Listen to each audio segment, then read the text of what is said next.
So everybody knows this at this point. This released yesterday when the reviews dropped. Voila.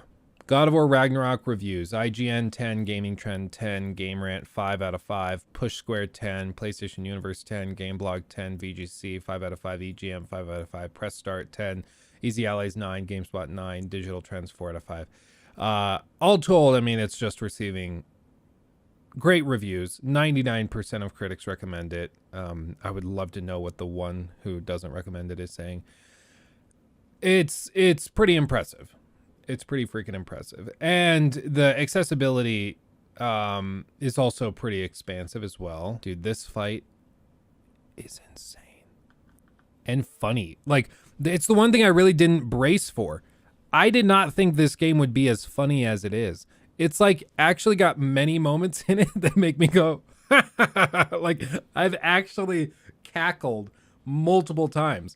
They're just so witty and there's so many little things. Like at one point Thor walks in and he sees, should I say that? Oh, I don't know if I should say it. I mean, it's not really a spoil. It's just a funny joke. And when you hear it for the first time, I think you'll find it funny. In the review, I showed the clip of Mimir. Like Mimir is with Kratos and you're walking through a door and Kratos, and then Mimir just goes, use your words. It's just funny. It's cute. And later in the game, like some random NPC, who you can do a couple little things for, she sees Kratos and turns to another character and is like, oh my God, you have got to introduce me to that tall glass of milk. Because he's all white. Like, it's just funny. It's just funny. There's a lot of funny stuff in the game. That's a tall glass of milk right there. Oh, Lord. It's so funny. She's got the southern drawl for some reason. It's just good. It's good stuff. The game really is just tremendous. All told, the reviews are great. People are, a bunch of people are like, oh, it looks like Elden Ring has some competition for Game of the Year. Yes. And people ask me what my prediction is for Game of the Year at this point. I actually would say it's probably going to God of War Ragnarok. In my experience, if you look back through the last like 5-6 years of awards, almost every single time when there is a solid narrative game competing against a solid gameplay focused game, the narrative game takes the award. Mostly because like emotionally, that's part of what does it. Like 2020, there were some tremendous releases. But The Last of Us Part 2 took the awards, not just because it's Naughty Dog, but also because it told a very emotionally compelling story.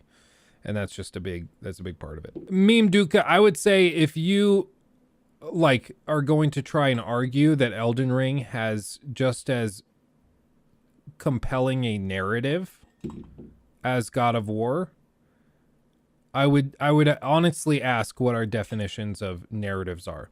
Because while it does have tremendous lore, it's got, the stories of the bosses between each other, even something down to the little Marika statues that are outside of each boss arena. All of those have narrative reasons for being there and story reasons, and they tie together. It's a very interesting world that From Software put together, without a doubt.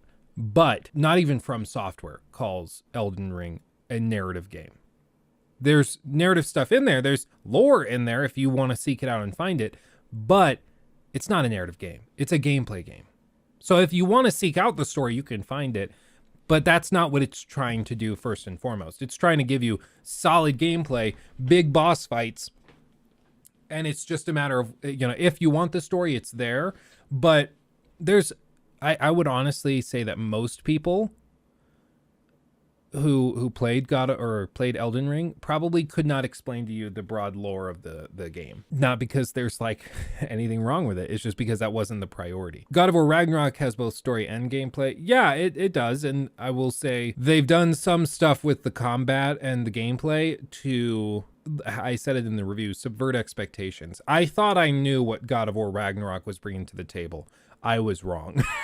There's so much in here that no one has talked about online. No one has brought up. Nobody, I think, is expecting it in a very good way. You know, it's not that kind of thing where it's like, oh, Kratos, yeah, he puts down the axe, retires, and just starts a lemonade stand. You know, and he just starts selling lemonade to all the gods. No, no, it's not like that. It's like it's markedly better than I think anybody's expecting.